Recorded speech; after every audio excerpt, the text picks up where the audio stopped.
Hello everyone, मैं आपका अपना विजय भारत आप सभी का स्वागत करता हूं। I hope you are doing well. आज का अपना टॉपिक रहेगा डोनाल्ड ट्रंप के बारे में। आपने देखा होगा डोनाल्ड ट्रंप के पुतले को बनाया गया है और बहुत सारे लोग यहां पर इकट्ठे हो रखे हैं और विरोध कर रहे हैं डोनाल्ड ट्रंप का, डोनाल्ड ट्रंप की नीतियों का। डोनाल्ड ट्रंप के साथ साथ में एलन मस्क का भी विरोध हो रहा है। इन दोनों की जोड़ी का विरोध क्यों हो रहा है, सारी जानकारी हम हासिल करने वाले हैं। तरह तरह के अखबारों में आपने देख भी लिया होगा, सोशल मीडिया के माध्यम से भी आपने ये न्यूज देखी होगी। Shut up Elon Musk, America से यूरोप तक शुरू हो गया है डोनाल्ड ट्रंप का विरोध, यूक्रेन को शाबाशी। क्या कारण है, सभी कारणों के बारे में हम जानकारी हासिल करना चाहेंगे। ट्रंप को तो हाई लगेगी, आ गया भारत के नुकसान का पहला आंकड़ा। सिर्फ एक सेक्टर में डूब सकते हैं 50,000 करोड़। तरह तरह के न्यूज़पेपर अलग अलग तरीके से हेडिंग बना रहे हैं, क्लिक बेट टाइप की, है ना, ताकि आप क्लिक करें और उनकी न्यूज़ को देखें। यहाँ पर आप देख पा रहे होंगे किस प्रकार से विरोध होता चला जा रहा है ट्रंप का और ट्रंप के साथी एलन मस्क का। अमेरिका में ही नहीं बल्कि पूरे विश्व भर में ये आपको देखने को मिल रहा है विरोध। अभी हाल ही में आपने देखा होगा ट्रंप ने टैरिफ लगाया था, भारत में भी टैरिफ लगा दिया। और कहे जाते हैं ये भारत के, हमारे जो प्रधानमंत्री नरेंद्र मोदी हैं उनके खास मित्र हैं ये, है ना। अब वर्तमान की दृष्टि से जब आप सर्च करेंगे गूगल पर ट्रंप नाम से तो आपको पता लगेगा इस प्रकार से। 45 में राष्ट्रपति के रूप में कार्य करते रहे थे और वर्तमान में ये 47वें राष्ट्रपति के रूप में कार्य कर रहे हैं। कितने साल के हो चुके हैं? 78 वर्ष के हो चुके हैं। 1946 में जन्म हुआ था इनका, है ना। 14 जून को हमें आजादी मिली अंग्रेजों से, 15 अगस्त 1947 को, उससे भी एक साल पहले का जन्म है इनका। 78 वर्षीय ये ट्रंप वर्तमान में राष्ट्रपति की भूमिका निभा रहे हैं। कौन सी पार्टी से बिलोंग करते हैं ये? राष्ट्रवादी पार्टी से बिलोंग करते हैं। 45 में राष्ट्रपति जब ये रहे, उसके बाद में किसकी सरकार बनी थी? तो आप कह देंगे बाइडेन आए थे, जिनको हम जोई बाइडेन कह देते हैं। वो 46वें राष्ट्रपति के रूप में कार्य करते रहे, वर्तमान में 47वें राष्ट्रपति के रूप में ये फिर से आ गए हैं। ठीक है, तो ये पॉइंट आपको ध्यान में रखना है। अब जैसे बात करते हैं हम अमेरिका की, अमेरिका का राष्ट्रीय ध्वज कैसा दिखता है, सबसे पहले छोटी छोटी बातें आप जान लीजिए, उसके बाद विस्तार से हम चर्चा करने वाले हैं। यूएसए की राजधानी क्या है? वाशिंगटन डीसी है। आधिकारिक मुद्रा अमेरिकी डॉलर चलते हैं यहाँ। और ये जो अमेरिका है ये संयुक्त राष्ट्र का सदस्य भी है। 24 अक्टूबर 1945 को ये यूएन का सदस्य बना था। यूएन जिसे हम हिंदी में संयुक्त राष्ट्र कह देते हैं। इस यूएन का मुख्यालय कहाँ पर है? तो आप कहेंगे इसका मुख्यालय न्यूयॉर्क में है, जो कि अमेरिका का ही एक प्रांत है। ये आपको दिखाई दे रहा है यूएसए का मैप, जिसे हम यूनाइटेड स्टेट्स कह देते हैं। यहाँ पर है न्यूयॉर्क, जिस न्यूयॉर्क में इस यूएन का मुख्यालय बना हुआ है। बहुत सारे विश्व स्तरीय संगठन ऐसे हैं जिनका मुख्यालय कहाँ पर बना हुआ है? यूएसए में बना हुआ है। अब यूएसए में जैसे ही ट्रंप आए हैं, ट्रंप ने आते ही बहुत सारे बदलाव किए हैं। सारी बातें हम जानना चाहेंगे। ये जो आपको दिखाई दे रही है मेक्सिको के पूर्व साइड में, जिसे हम कहते थे गल्फ ऑफ मेक्सिको, अब इसे नया नाम दे दिया है ट्रंप ने। क्या नाम दिया है? गल्फ ऑफ अमेरिका नाम दिया है। इसका नामकरण भी कर दिया। तो आप इस प्रकार से देख सकते हैं। थोड़ा सा यहाँ पर फिर फोटो देख लीजिए, ये डोनाल्ड ट्रंप है, ये एलन मस्क की फोटो लगी हुई है। किस प्रकार से विरोध हो रहा है बड़े स्तर पर, विस्तार से हम चर्चा करना चाहेंगे अभी। अब जैसे बात करते हैं, मैंने अभी क्या बताया, ट्रंप 45वें राष्ट्रपति के रूप में कार्य करते रहे थे। उसके बाद में 46वें नंबर पर कौन आए? बाइडेन आए। अब वर्तमान में 47वें राष्ट्रपति के रूप में फिर से ट्रंप आपके यहाँ पर काम कर रहे हैं। लेकिन जब हम बात करें, जब ट्रंप पहली बार अपने कार्यकाल के रूप में यहाँ पर आए थे, यानी कि 45वें राष्ट्रपति के रूप में जब वो काम कर रहे थे, 220 एग्जीक्यूटिव ऑर्डर पर साइन किए थे ट्रंप ने। जबकि हम बात करते हैं 46वें राष्ट्रपति जोई बाइडेन की, उन्होंने 160 एग्जीक्यूटिव ऑर्डर पर साइन किए थे। अब फिर से जोई बाइडेन आ गए हैं, तो बहुत सारे परिवर्तन देखने को मिले हैं अपनी नीतियों की वजह से। पूरे विश्व भर में चर्चा में बने हुए हैं ट्रंप। ठीक है, तो यहाँ पर ट्रंप के कुछ एग्जीक्यूटिव ऑर्डर्स हैं, फुल लिस्ट दी गई है, कुछ मैंने यहाँ पर आपको बता देने हैं, बाकी आप इसका स्क्रीनशॉट लेकर क्या करेंगे, पढ़ लेंगे। जैसे ही ट्रंप ने 47वें राष्ट्रपति के रूप में 20 जनवरी 2025 को शपथ ली, आते ही बहुत सारे परिवर्तन करने शुरू कर दिए, बहुत सारे आदेश दे दिए। अब जैसे मैंने अभी आपको क्या बताया, 46वें राष्ट्रपति के रूप में कौन थे, यहां पर जोई बाइडेन थे, है ना। जोई बाइडेन प्रशासन के अंतर्गत जितने भी यहां पर फैसले लिए गए थे, उन फैसलों में से 78 फैसले जो हैं वो किसने निरस्त कर दिए, 78 फैसले निरस्त कर दिए आते ही ट्रंप ने। तो ये भी क्या है, एक बड़ा प्रभाव देखने को मिला आते ही। इसके अलावा जैसे देखा जाए, बाइडेन के समय में रूल्स एंड रेगुलेशन बने हुए थे ऑयल एंड नेचुरल गैस से संबंधित, वो भी क्या है, इन्होंने चेंज कर दिए, उनको भी निरस्त कर दिया। पर्टिकुलरली कहां पर चेंज किया है, ये अलास्का में चेंज किया है, मैंने आपको अभी मैप दिखाया भी था, ठीक है। तो ये oil and natural gas production को लेकर कुछ रेगुलेशन बने गए थे बाइडेन के समय में। सॉरी, शब्द आपको बाइडेन लिखना है, ये पॉइंट आपको, एक सेकेंड, क्लियर हो गया होगा, आप कहेंगे जी हाँ। इसके अलावा बहुत सारे चेंजेस यहां पर देखने को मिले हैं। 25% टैरिफ कनाडा पर और मेक्सिको पर लगाने की बात कही, ऐसे आदेश दे दिए गए, और साथ में चाइना पर भी टैरिफ लगाने की बात हुई। और मैंने अभी आपको मैप दिखाया था, गल्फ ऑफ मैक्सिको का नाम बदलकर गल्फ ऑफ अमेरिका कर दिया। एक वहां पर पर्वत था डेनाली पर्वत, उसका नाम बदलकर क्या कर दिया, माउंट मैकनेले कर दिया, ताकि अमेरिका की ग्रेटनेस दिखे।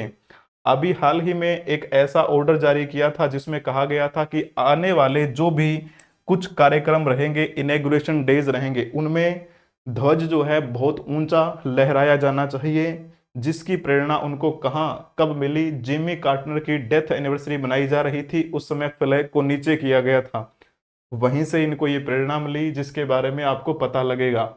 अब जैसे कुछ हम बात करते हैं, मैंने कहा था 78 फैसले बदल दिए हैं बाइडेन प्रशासन के। इसके अलावा जैसे बात करें, यूएस मैक्सिको बॉर्डर पर इमरजेंसी लगा दी, क्यों लगा दी, ताकि जो इमिग्रेंट्स हैं उनको रोका जा सके, और रिफ्यूजी जो आते हैं उनको वहां पर क्या है, ना आने दिया जाए अमेरिका में। अब जैसे बात करते हैं, कुछ लोग वहां पर रह रहे हैं, वहां पर एक और भी इन्होंने कानून ये लेकर आए, एक ऐसी इन्होंने घोषणा की कि जन्म आधारित जो है वो आपको क्या नहीं मिलेगी, नागरिकता नहीं मिलेगी।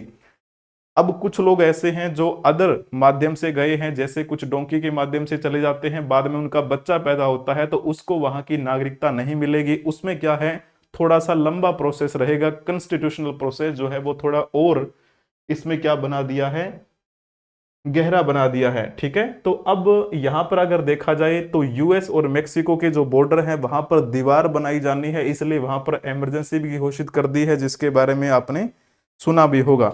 जन्म आधारित नागरिकता समाप्त करने की बात कही गई है, थर्ड जेंडर को समाप्त करने की भी घोषणा कर दी है, and birth right citizenship through दो कॉन्स्टिट्यूशनल ऑब्स्टेकल्स रिमेन, ठीक है। तो ये पॉइंट और भी आप यहां पर देख सकते हैं, बहुत सारी बातें। पेरिस क्लाइमेट एग्रीमेंट में इन्होंने बाहर होने की बात कही है, officially withdraw the US from Paris climate change, ठीक है। अब declared an energy emergency promising to expand fossil fuels drilling and eliminate Biden's electrical vehicle mandate. तो बाइडेन के समय में क्या हुआ था कि इलेक्ट्रिकल व्हीकल जो है वो मैंडेटरी कर दिए गए थे, लेकिन अब क्या कर रहे हैं, ये फॉसिल फ्यूल्स की ड्रिलिंग करेंगे, तो एनर्जी इमरजेंसी भी क्या है, डिक्लेयर्ड कर चुके हैं। तो इस प्रकार के बहुत से परिवर्तन आपने यहाँ पर देखे होंगे इनके टाइम पीरियड में, जैसे ही ये आए हैं यहाँ पर, ठीक है। और भी बहुत सारी लिस्ट बनी हुई है। थर्ड जेंडर जो है उसको क्या कर दिया है, इन्होंने रिमूव करने की बात कही है, कहा है कि दो ही जेंडर यहां पर रहेंगे, एक तो महिला और एक पुरुष, ठीक है। और जो भी ड्रग तस्करी करेंगे उनको क्या किया जाएगा, उनको आतंकवादी घोषित कर दिया जाएगा, है ना। यहां पर और भी आप बातें देख सकते हैं। अब इन्होंने ये भी कहा है कि जो यूएस कैपिटल पर एक अटैक हुआ था 6 जून 2021 को, 1500 लोग उसमें आरोपी बना दिए गए थे, उसको भी क्या है, क्या करने की बात कह दी है कि उनको छोड़ दिया जाएगा, दोषियों को माफ करने का आदेश भी दे दिया है। ठीक है, इस प्रकार से। और WHO की बात करते हैं, जिसे वर्ल्ड हेल्थ ऑर्गेनाइजेशन के नाम से जाना जाता है, उससे भी बाहर होने के लिए इन्होंने क्या है, साइन कर दिए हैं, ऑर्डर साइन कर दिए हैं।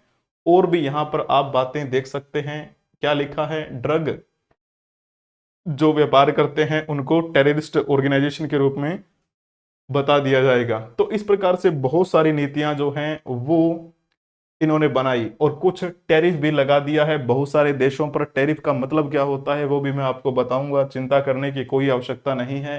ट्रंप का विरोध क्यों हो रहा है, कुछ मेन पॉइंट्स देख लेते हैं। सबसे पहले विरोध के कारण क्या है, मैंने अभी आपको क्या बताया, दुनिया भर में टैरिफ लगाने के बाद शेयर बाजार में गिरावट देखने को मिल रही है, पूरे विश्व भर में इसका प्रभाव देखने को मिल रहा है। टैरिफ की वजह से छंटनी हो रही है। और जैसे बात करूं मैं, ये ट्रंप जो सत्ता में आए हैं, अब जो रणनीति बनाना चाह रहे हैं, ये किसके परामर्श से, प्राइवेट परामर्श से। प्राइवेट में यानी मुख्य व्यक्ति कौन है, तो नाम किसका आता है, एलन मस्क का। एलन मस्क से इन्होंने सलाह मशवरा किया, बाद में आपको पता है लगभग 2 लाख सरकारी नौकरियां जो हैं वहां पर खत्म कर दी गई हैं। ठीक है, और मानवाधिकार के मुद्दे भी यहां पर बने हुए हैं, ये कुछ विरोध के कारण बने हुए हैं। इस वजह से प्रोटेस्ट शुरू हुआ वहां पर। उस प्रोटेस्ट का नाम क्या रखा गया, हैंड्स ऑफ प्रोटेस्ट। 5 अप्रैल को प्रदर्शन की शुरुआत हुई थी, आज 7 तारीख है, यानी परसों की बात है ये। परसों वहां पर ये प्रदर्शन शुरू हुआ। ट्रंप प्रशासन की नीतियों के खिलाफ ये विरोध हो रहा है, खास तौर पर छंटनी और सामूहिक डिपोर्टेशन नीति के खिलाफ ये प्रदर्शन हो रहा है। अब शनिवार की बात करते हैं, यानी परसों की बात करें तो 1200 से ज्यादा स्थानों पर प्रदर्शन हुआ। अमेरिका से लेकर यूरोप तक इसका विरोध आपको देखने को मिला। आपने शायद सोशल मीडिया के माध्यम से देखा भी होगा। हजारों लोग इस प्रदर्शन में शामिल हुए हैं। सिविल राइट्स ग्रुप, श्रमिक संघ, LGBTQ। मैंने अभी कहा ना कि ट्रंप ने कैसी घोषणा की थी कि 2 ही यहां पर वर्ग रहेंगे, एक महिला एक पुरुष। थर्ड जेंडर को क्या है, समाप्त करने की बात कही थी। तो LGBTQ जो ग्रुप है वो भी यहां पर शामिल हुए हैं। सिविल राइट्स की बात करते हैं तो उनसे संबंधित ग्रुप बने हुए हैं, वो भी इस विरोध में शामिल हुए हैं। श्रमिकों को आपको पता है अभी निकाल दिया गया, लगभग 2 लाख लोगों को निकाला गया, तो वो भी यहाँ पर शामिल हुए हैं। महिला अधिकारों के लिए जो ग्रुप काम करते हैं वो भी इस प्रदर्शन में शामिल हुए हैं, उन सब की भागीदारी भी रही है। प्रदर्शन में किस प्रकार के मांग रखी गई है, किस प्रकार के नारे लगाए जा रहे हैं, तो ट्रंप और मस्क के इस्तीफे की मांग हो रही है। शटअप एलन मस्क जैसे कार्डबोर्ड यहां पर लगे हुए हैं और लिख रखा है हम डॉग के खिलाफ हैं, यानी कहने का भाव एलन मस्क जैसे लोगों की क्या हो रही है, यहां पर विरोध हो रहा है। फिलिस्तीन और यूक्रेन के झंडे आपको विरोध प्रदर्शन में दिखाई दे रहे हैं। यूक्रेनी जो राष्ट्रपति है जेलेंस्की, उनका समर्थन किया जा रहा है। विस्तृत जानकारी हम थोड़ी सी हासिल कर लेते हैं। अमेरिकी राष्ट्रपति डोनाल्ड ट्रंप ने भारत समेत 57 देशों पर रेसिप्रोकल टैरिफ लगा दिया है। इसके बाद मार्केट में खलबली मची हुई है। वहीं अब ऑटोमोबाइल के आयात पर भी 25% टैरिफ लगाने वाला है। इससे पहले ही कई कंपनियां अमेरिका को निर्यात ही बंद करने का फैसला कर रही हैं। अब हम समझने वाले हैं टैरिफ का उद्देश्य क्या होता है, कोई भी देश टैरिफ क्यों लगाता है। तो जब आप इसे समझ लेंगे फिर आपको आसानी हो जाएगी, आप आसानी से इस मैटर को समझ पाएंगे। तो सबसे पहला उद्देश्य यही होता है कि जो घरेलू उद्योग होते हैं उनकी रक्षा करना, यानी जो देसी कंपनियां होती हैं उनको विदेशी प्रतिस्पर्धा से बचाना, ये एक क्या होता है, उद्देश्य होता है। सारी बातें आसानी से समझ आएंगे। उसके बाद पढ़ो यहाँ पे, सरकारी राजस्व बढ़ाना यानी सरकार को अतिरिक्त कमाई देना, ये भी इसका उद्देश्य है। व्यापार को नियंत्रित करना यानी आयात और निर्यात पर नियंत्रण करना, ये भी इसका एक उद्देश्य होता है। विदेशी प्रतिस्पर्धा से घरेलू कंपनियों को बचाना, देशी उत्पादकों को बढ़ावा देना। किसी भी देश की हम बात कर रहे हों, उस देश के खुद के जो उत्पादक हैं, खुद की जो कंपनियां हैं, वो अगर बहुत बेहतरीन करेंगी तभी वो देश जो है सशक्त बनेगा, है ना। टैरिफ के प्रकार कौन कौन से हैं, इन प्रकारों को समझिएगा फिर आपको समझ में आएगा। तो सबसे पहला होता है आयात शुल्क, जिसे हम इंपोर्ट टैरिफ कह देते हैं। विदेश से जो भी सामान हम लेकर आते हैं यानी वहां से इंपोर्ट करते हैं अपने देश में, अगर उस सामान पर हम टैक्स लगाएंगे तो उसे कहेंगे हम इंपोर्ट टैक्स। निर्यात शुल्क वो होता है जब हम अपने देश से कोई चीज बाहर भेज रहे हैं, बाहर भेजते समय एक टैक्स लगता है जिसे एक्सपोर्ट टैक्स कहा जाता है, जिसे निर्यात टैक्स कहा जाता है। एक होता है पारगमन शुल्क यानी ट्रांजिट टैरिफ बोल देते हैं उसको, जब कोई सामान एक देश से होकर दूसरे देश में जा रहा हो उस समय जो टैक्स लगाया जाता है तो उसे कहते हैं पारगमन टैक्स। इस प्रकार की आपने टैक्स प्रणाली सुनी होगी, टैरिफ सुना होगा। अभी हाल ही में जो मुद्दा बना हुआ है वो कौन सा है? वो इस शुल्क की बात हो रही है, वो आयात शुल्क की बात हो रही है। ठीक है, अभी जो यूएसए ने लगाया था वो आयात शुल्क लगाया था। यानी कहने का भाव, इसे समझने का आप कैसे प्रयास करेंगे, मान के चलो कोई भी एक अलग कंट्री है, यहां पर यूएसए की बात कर लेते हैं क्योंकि यूएसए ने अभी हाल ही में ये लगाया है। अब ये कंट्री क्या करना चाहती है, कोई भी यहां पर मैं मान के चलता हूं कोई 100 रुपए की चीज है यहां पर, है ना, 100 रुपए में वो बैग बनाती है, वो देश बैग बनाता है, वो चाहता है कि यहाँ यूएसए में भेजा जाए। तो यूएसए में भी बैग बनाने वाली बहुत सी कंपनियां हैं। ठीक है, एग्जाम्पल के तौर पे आप समझने का प्रयास कीजिए। अब मान के चलो यहां पर पहले उनका खर्चा खुद का आएगा जिस भी देश की बात कर रहे हैं, प्लस ये जब यहां पर भेजेंगे तो ये इन्होंने क्या कर दिया है, एग्जाम्पल के तौर पे मैं ये कह देता हूं कि 10% इन्होंने क्या लगा दिया है, टैरिफ लगा दिया है, आयात शुल्क लगा दिया है। यानी 100 रुपए का वो बना, 10 रुपए इन्होंने लगा दिए, यानी जो विदेशी माल यहाँ यूएसए में आएगा वो 110 रुपए का पहुंचेगा। सेम रेट में अगर मान के चलो यूएसए में भी बन रहा हो कोई बैग तो उनके जो हैं वो रेट क्या हो जाएंगे, सस्ते हो जाएंगे। तो जाहिर सी बात है लोग किसको खरीदना प्रेफर करेंगे, जो जाहिर सी बात है वहां पर कम दामों में मिल रहे होंगे। तो इस प्रकार से एक फायदा हो जाता है। टैरिफ कैसे काम करता है इसके बारे में थोड़ी सी एक अच्छे तरीके से मैंने लाइनें लिखी हुई हैं। जब कोई देश दूसरे देश से सामान आयात करता है, सरकार उस सामान पर टैरिफ लगाती है। ये जो बात हो रही है ये कौन से टैक्स की बात हो रही है, ये आयात कर की बात हो रही है। ठीक है ना, तो अब जैसे समझने का प्रयास करेंगे, इससे क्या होता है, आयातित सामान की कीमत बढ़ जाती है, यानी जो भी इंपोर्ट हमने किया है अपने देश में उसकी कीमत बढ़ जाएगी और घरेलू जो उत्पाद हैं वो अपेक्षाकृत सस्ते हो जाएंगे। जब सस्ते हो जाएंगे तो लोग अपने देश के सामान को ज्यादा खरीदेंगे और देसी उद्योग जो हैं वो फलेंगे फूलेंगे।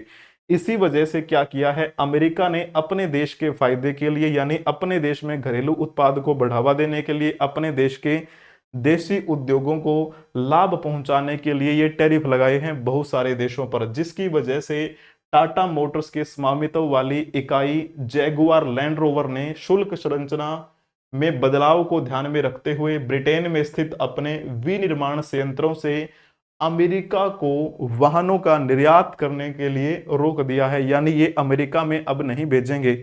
जाहिर सी बात है अमेरिका ने क्या किया है, आयात शुल्क लगाया है।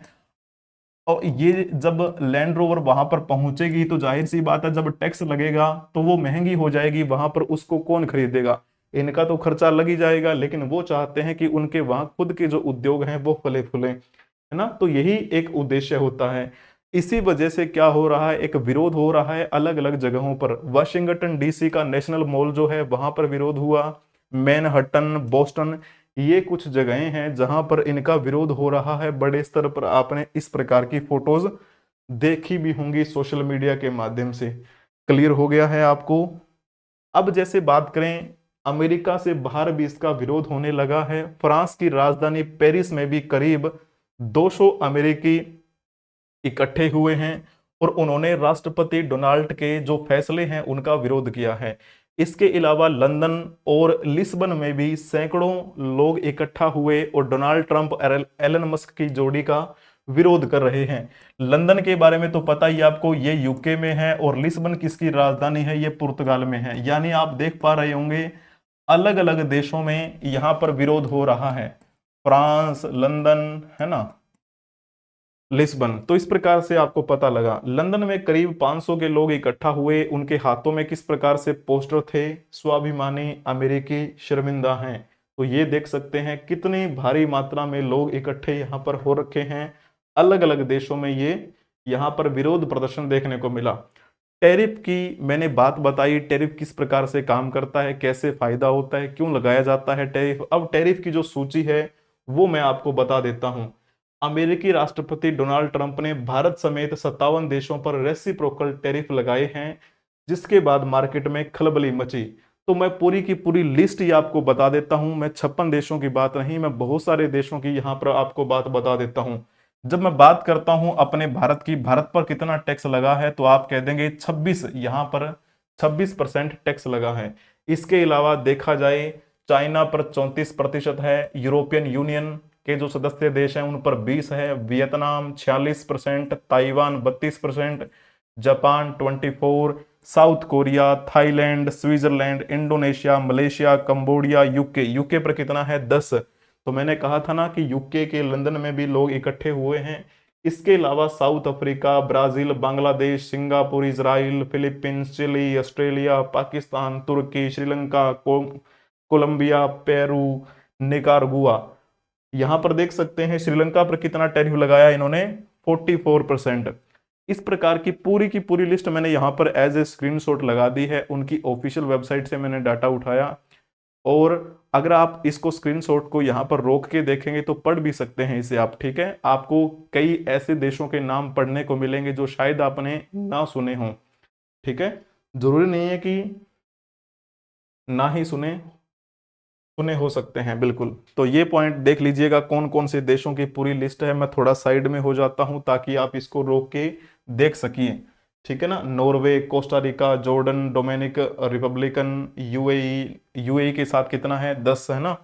तो यहाँ पर आप बात बोत्सवाना, बोत्सवाना में कुछ दिन पहले आपको पता है बाढ़ आई थी, वहां पर भारत ने राहत कार्य भेजी थी, है ना, राहत कार्यक्रम चलाया था। तो वहां कितना लगाया इन्होंने, 37% लगा दिया है। तो इस प्रकार, और देखो बहामास में कितना लगाया है, 50% लगाया है टैरिफ। तो इस प्रकार आप देख भी सकते हैं। और यहाँ बहुत सारे ऐसे देश हैं जहां पर ज्यादा इन्होंने क्या किया है, टैरिफ लगा दिया है, जिसकी बात आपको ध्यान में रखनी है। क्लियर हो गया है आपको पॉइंट। तो इस प्रकार ये पूरी लिस्ट है, मैंने पूरी लिस्ट का ही स्क्रीनशॉट लगा दिया है अलग अलग देशों की। आप इसे आराम से पढ़ सकते हैं, लेकिन वैसे ज्यादा जरूरी है नहीं ये। फिर भी कई बार होता है मन को तसल्ली के लिए कि हमें वो जानना है कि उसके दास उस देश के साथ कैसे संबंध चल रहे हैं अमेरिका के, तो आप जान सकते हैं, इसमें कोई परेशानी वाली बात नहीं है। पिछले सप्ताह वैश्विक मंदी के बाद से ही ये शुरू हुआ है मामला जिसकी हम बातचीत कर रहे हैं, जब ट्रंप ने अधिकांश देशों पर 10% से लेकर 46% के बीच में क्या किया है, नए टैरिफ की घोषणा की है, जिसकी लिस्ट मैंने आपको पूरी की पूरी बता दी है। स्क्रीनशॉट आप रोक रोक कर उसे पढ़ सकते हैं। एशिया के विनिर्माण केंद्रों के लिए एक झटका है, जो कपड़ों से लेकर कारों तक के निर्यात के लिए अमेरिका को एक प्रमुख बाजार मानते हैं। बिल्कुल सही बात है। जो भी विनिर्माण केंद्र हैं, मैन्युफैक्चरिंग हब बने हुए हैं हमारे एशिया की बात करें तो वो ज्यादातर कपड़ा कहाँ भेजते हैं, वो भेजते हैं यूएसए में, ठीक है। अब मान के चलो यूएसए में ज्यादा अगर वो निर्यात कर रहे हैं, अब यूएसए ने तो क्या कर दिया है, आयात टैक्स लगा दिया, यानी कि इनके देश में जब भी कोई चीज भेजी जाएगी तो वो टैक्स लेंगे उनसे, तो एक्स्ट्रा बचेगा। अगर मान के चलो 100 रुपए की चीज भेजते थे पहले, है ना, टैक्स भी हो सकता है पहले कुछ कम था, मान के चलो पहले 10 रुपए वो टैक्स लेते थे, अब उन्होंने कुछ जगहों तो बढ़ा दिया है ना, 46% तक बढ़ा दिया है। तो अब वो 30%, अगर मान के चलो एग्जाम्पल के तौर पे 30% अभी उन्होंने टैरिफ लेना शुरू कर दिया है, तो वो 130 रुपए की होगी, तो वो महंगी होगी ना। तो इससे क्या होगा, नुकसान हो रहा है। इस वजह से यहां पर आपने देखा भी होगा, शंघाई से लेकर टोक्यो, सिडनी से लेकर हांगकांग तक एशियाई शेयर सोमवार को दशकों में नहीं देखे गए ऐसे स्तर तक पहुंच गए हैं, इस लेवल तक पहुंच गए हैं, क्योंकि वैश्विक बाजार अमेरिकी राष्ट्रपति डोनाल्ड ट्रंप के टैरिफ से वर्तमान में जूझते हुए नजर आ रहे हैं। शंघाई कंपोजिट एक समय 8% से अधिक नीचे था, हांगकांग का हैंग सेंग 13% से अधिक तक गिर गया, जापान का निकेई वो जो है वो 225 2257.8% तक गिर गया। तो आप इस प्रकार से देख सकते हैं किस प्रकार से ये प्रभाव पड़ रहा है टैरिफ बढ़ाए जाने का पूरे विश्व पटल पर। ट्रंप प्रोटेस्ट जैसे ही आप सर्च कर सकते हैं, तो इमेज में सर्च करेंगे तो ऐसा ही आपको यहाँ पर एक दिखाई देगा, अलग अलग अखबारों ने ये न्यूज़ पब्लिक की है, तो आप देख सकते हैं, ठीक है। इस प्रकार से आपने बहुत बातें समझ भी ली होंगी। अब बात करते हैं, एक विश्लेषक हैं, ठीक है, एक एनालिस्ट हैं, उन्होंने बीबीसी के साथ बातचीत करते हुए इस सारे के सारे प्रोसेस को क्या कहा है, ब्लड बाथ कहा है, यानी रक्तपात के रूप में वर्णित किया है एक एनालिस्ट ने बीबीसी के साथ बात करते हुए, ठीक है। और इन्होंने कहा कि शुरुआती कारोबारों में अगर देखा जाए तो यहां पर गिरावट तो देखी गई है। बैंकों की बात करें, रक्षा फर्मों में भी सबसे बड़ी गिरावट इस समय की देखी जा रही है। निवेश फर्म वैनगार्ड के एशिया प्रांत क्षेत्र के मुख्य अर्थशास्त्री हैं कियान वोंग, उन्होंने कहा है कि अमेरिका द्वारा टैरिफ वृद्धि का खामियाजा एशिया को भुगतना पड़ रहा है। हालांकि बातचीत के लिए कुछ गुंजाइश हो सकती है, लेकिन उच्च टैरिफ की नई व्यवस्था बनी रहेगी। ये बात किसने कही है? कियान वोंग ने कही है।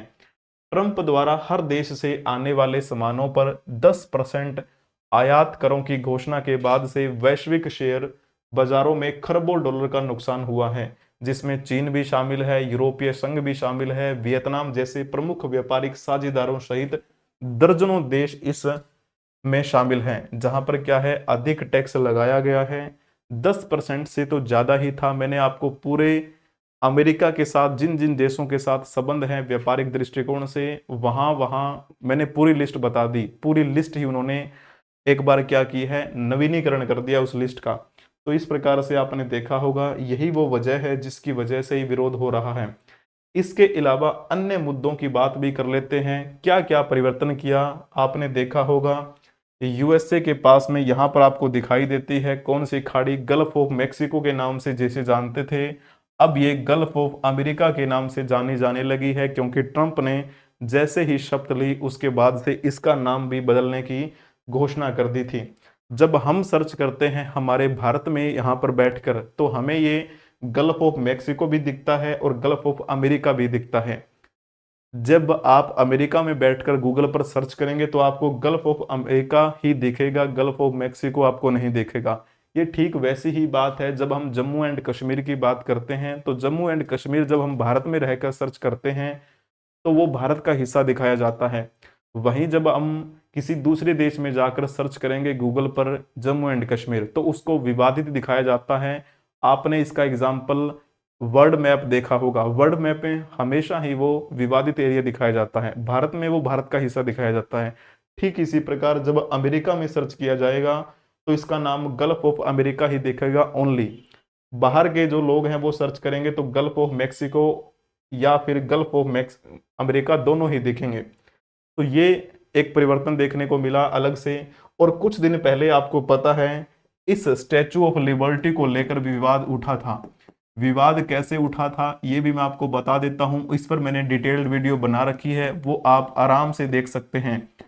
फ्रांस वालों ने कभी गिफ्ट की थी ये अमेरिका को।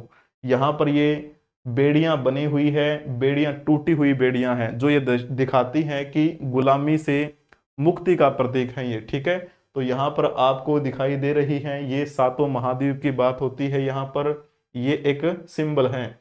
1886 में इसे स्थापित किया गया था, न्यूयॉर्क में बनी हुई है ये। 93 मीटर इसकी क्या है, ऊंचाई है। कुल ऊंचाई की बात करते हैं इस सेटअप को साथ में ध्यान में रखते हुए।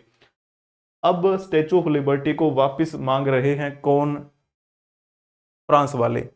अब फ्रांस वालों को क्यों बोल रहे हैं ये वापस जवाब देते हुए, ये बोल रहे हैं कि अगर हम ना होते तो आप जर्मन बोल रहे होते। इसका क्या मतलब है? इसका मतलब है अमेरिका ने मदद की थी जब दूसरा विश्व युद्ध हुआ था, फ्रांस फ्रांस की मदद की थी, है ना। तो यहाँ पर आप देख सकते हैं ये वो एरिया है जहाँ, जिसे हम न्यूयॉर्क के नाम से जानते हैं, जहां पर ये स्टैचू ऑफ लिबर्टी बनी हुई है। डिटेल्ड वीडियो मैंने आपको बताई थी, थोड़ा सा आपको मैं बता देता हूं। स्टैचू ऑफ लिबर्टी, इसका डिजाइन फ्रांसीसी मूर्तिकार फ्रेडरिक आगस्टे बार्थोल्डी ने तैयार किया था। इसकी धातु संरचना जो है वो किसने बनाई थी? तो आप कह देंगे इंजीनियर गुस्ताव एफिल ने बनाई थी, जो कि बाद में एफिल टावर के लिए प्रसिद्ध हुए थे। ये एफिल टावर कहाँ पर है? ये फ्रांस में है। इसकी इसकी जो धातु संरचना जिसने बनाई थी उसी की बात करते हैं। कौन है वो व्यक्ति? Gustav Eiffel. उन्होंने ही क्या किया था, स्टैचू ऑफ लिबर्टी जो है उसके लिए वो जाने जाते रहे हैं, ठीक है। तो ये कौन है? ये है व्हाइट हाउस की प्रेस सेक्रेटरी कैरोलिन लेविट। इन्होंने कहा था कि फ्रांस के नेता ने स्टैचू ऑफ लिबर्टी वापस तो मांगी है, लेकिन उन्हें हमारा शुक्र मनाना चाहिए, यानी अमेरिका का शुक्र मनाना चाहिए कि हम हैं तो आप फ्रेंच बोल रहे हैं अपने फ्रांस देश में, अदरवाइज आप जर्मन बोल रहे हो तो क्योंकि आप पर हमला कर देते दूसरे विश्व युद्ध के दौरान। हमारा ही क्या हुआ है, आपको सब कुछ दिया हुआ है। तो इस पर क्या है, एक डिटेल्ड वीडियो मैंने अलग से बनाई हुई है, वो आप वीडियो देख लेना। वीडियो देख लेना, आपको क्लियर हो जाएगा सब बातें, किस प्रकार से गिफ्ट की थी फ्रांस वालों ने अमेरिका को, क्या मायने हैं उसके। अब मैंने जो अभी आपको बात बता रखी थी कि टैरिफ की बात चल रही थी, तो डोनाल्ड ट्रंप के इस टैरिफ का भारत पर क्या असर पड़ने वाला है उसके बारे में हम बात कर लेते हैं। एक्सपर्ट्स और एजेंसियों के आश्वासन के बावजूद भी अगर हम देखें तो डोनाल्ड ट्रंप के टैरिफ का भारत पर गहरा असर पड़ने वाला है। 26% टैरिफ भारत पर लगाया गया है। इसके अलावा अलग अलग देशों पर टैरिफ आपने देखा, मैंने पूरी लिस्ट आपको बताई। 26% टैरिफ का प्रभाव दिसंबर 2025 तक स्पष्ट रूप से दिखाई देने लग जाएगा। ऐसा किसका कहना है? भारतीय थिंक टैंक का कहना है, जिसे हम GTRI के नाम से जानते हैं। GTRI जिसकी फुल फॉर्म क्या है? Global trade research initiative. इसके अनुसार भारत के निर्यात में 5.76 अरब डॉलर यानी करीब 50,000 करोड़ रुपए की गिरावट आ सकती है। यानी अगर ऐसा ना होता, वो टैरिफ ना लगाते, तो हम कितना निर्यात करते वहां पे, यानी उनके देश में हम करीब 50,000 करोड़ रुपए का निर्यात करते। ठीक है ना?